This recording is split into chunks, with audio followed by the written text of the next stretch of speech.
Okay, sige, unbox tayo.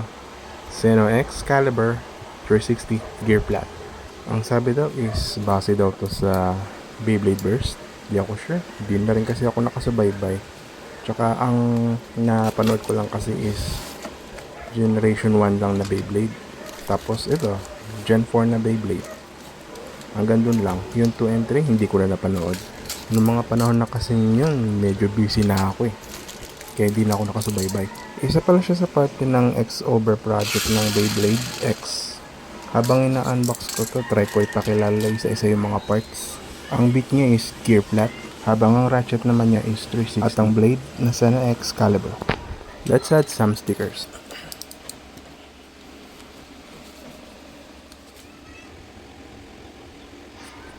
At syempre, assemble. Yun mukhang espada ang datingan. Pero try natin subukan. Grabe naman likot nito. Parang di mapakali.